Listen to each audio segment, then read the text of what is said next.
Салам достор, мен бүгүн бир таттуу жасайын деп турам. Бул таттууну тек студенттик кезде үйрөнгөн болчумун. Азыркыга чейин жакшы көргөн таттуулардын катарын толуктап келет. Аты Рафаэлло таттуусу. Рафаэлло конфети менен окшошпу, окшош эмеспи? Аны видеону көрүп өзүңүздөр байкасаңыздар болот. Анда иш башынан болсун. Рафаэлло таттуусу үчүн 3 баш сабиз, бир аз кумшекер, бир аз жаңгак, анан бир 300 граммдай печенье, анан эң негизгиси кокосовый стружки керек.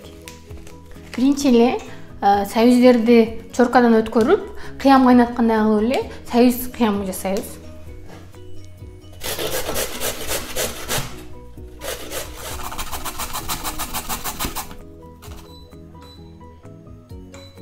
Очокту жаңыздым.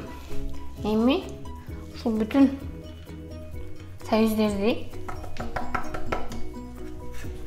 казанга алып, кыям кайнаткандай эле бир 15-20 мүнөт кайнатабыз.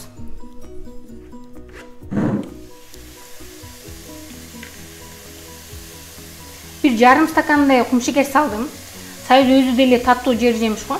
Бирок бул кумшекер сабиздин суусун чыгарганга жардам берет. Эми бул экөөнү жакшылап бышырам. Сабиз кыям кайнай баштады. Момундай болуп суусу чыгып. Эми казан капкагын жабып, орто отто бир 10-15 мүнөт кайнатып карап турам. Чекти. Сабиз кыям бышкы чекти. Жаңгактарды майдалап алам. Бул жаңгактарды мен кесип майдалайм. Себеби дегенде буну жанчып майдалай турган болсоң, жаңгактардын составында болгон май чыгып, эзилип кетиши мүмкүн да. Ошон үчүн эң жакшы жол бул кесип майдалаган.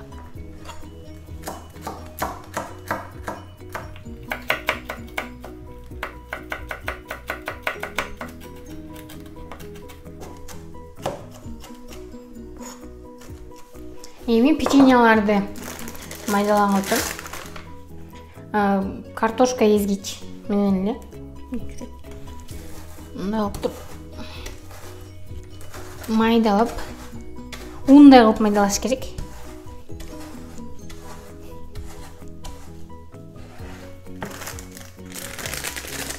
Мен жөнөкөй эле печенье алдым. Обычно топлёное молоко деген печенье алсаңар да болот. Юбилейный, классический деген печенье кіске.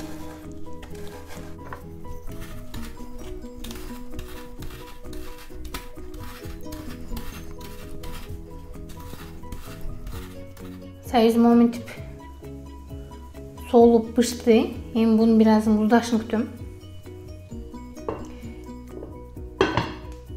Баарын бирге аралаштырып өтөм.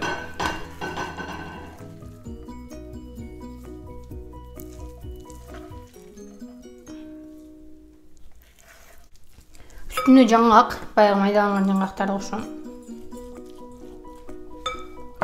Эми бир аздан печеньеден кошуп аралаштыра баштайм.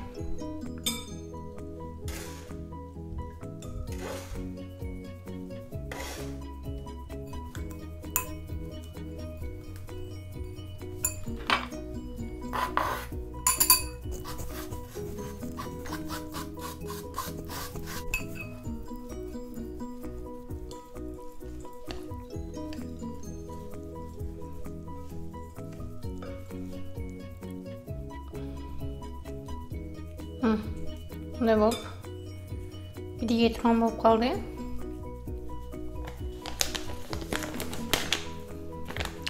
Кокосовый стружканы ачып атам.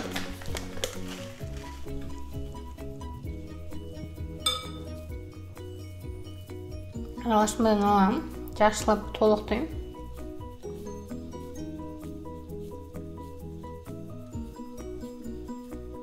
Мындай толук болгондон кийин кокосовый стружкиге бастырып жагам. Момундай кылып чыгарып коем.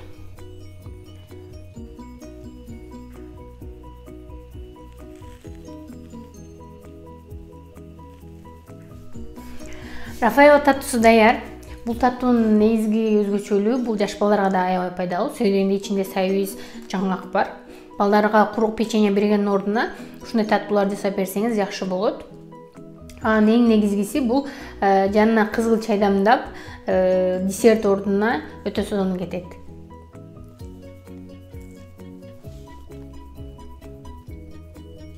Тамагыңыз таттуу болсун.